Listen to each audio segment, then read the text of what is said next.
let's study 10th standard ICSE Math, exercise 10D, AP, 3 or more terms. Whenever we have to assume 3 consecutive terms, take them as A minus D, A and A plus D. So the difference between them is D. For 4 terms, take A minus 3D, A minus D, A plus D and A plus 3D. Notice that the difference now between them is 2D. This will help us solve easily. For 5 terms, A minus 2D, A minus D, A plus D and A plus 2D. So again the difference is D. Now 6 terms, again even number. So the difference is 2D. A minus 5D, A minus 3D, A minus D, A plus D, A plus 3D and A plus 5D. Let's study some sums from the exercise. But before that, how to find arithmetic mean? So the mean is nothing but the average. So we know how to take an average. It's A plus B upon 2. Properties of an AP. If there is an AP and if you add the same number to each digit, then the new numbers are also in AP. Same is true for subtraction, multiplication and division. Of course, with a non-zero number. First sum is very easy. You may cancel it.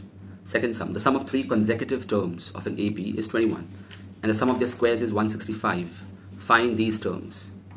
So let the 3 consecutive terms be A minus D, A and A plus D. We could have taken A plus D and A plus 2D, but if I take it like this, it becomes so easy to calculate because now the sum is 21. So here, minus D and D gets cancelled. That's the whole point of taking it like this. So I directly get the answer of A.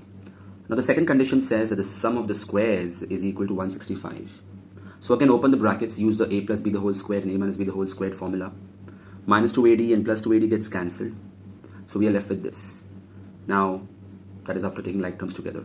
A's value is known, so substitute that. The only thing unknown is D. Solve and get the value of D.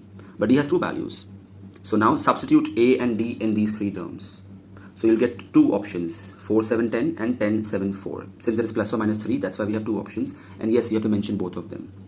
You may show the working of substitution and calculation, or you can do it mentally and write the answer directly. I would suggest that you solve it rather than doing mentally because you may make silly mistake. Now the 4th sum. Divide 96 into 4 parts, which are in AP, and the ratio between the product of their means to the product of their extremes is 15:7. So 4 terms, so these are the assumptions. Notice that the difference is of 2. Now the addition of all 4 terms is 96. So again, D gets cancelled. So we get the value of A.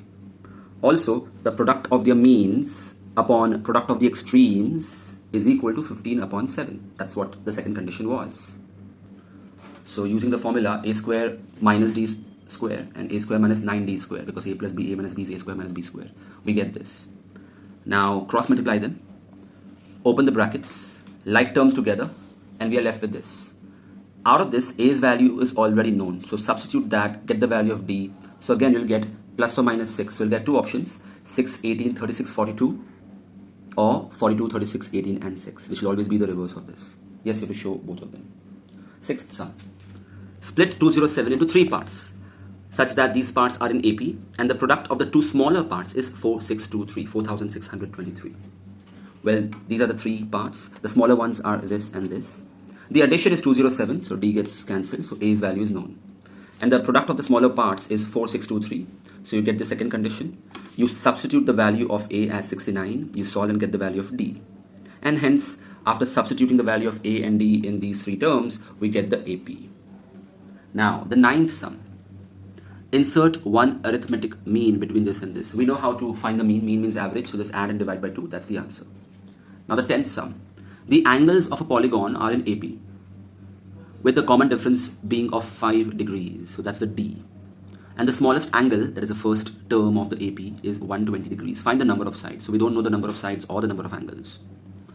Well, if we know the value of A and D, we can find the summation of the AP.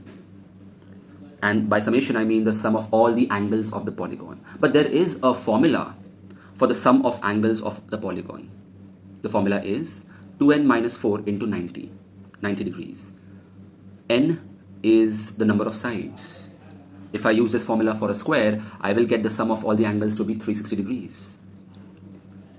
And this is the usual formula of summation. So notice that we know the value of A and D, so I have substituted that. So the only unknown variable here is N.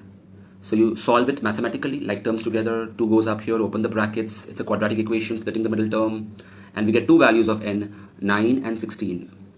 So meaning, if the polygon had 9 sides or 16 sides, in either case, the conditions will be satisfied. Hi students, this is AJ sir. If you like this video, press the like button. If you would like to enroll for my online test series or online lectures, email me or message me on Instagram. Check the description for more information.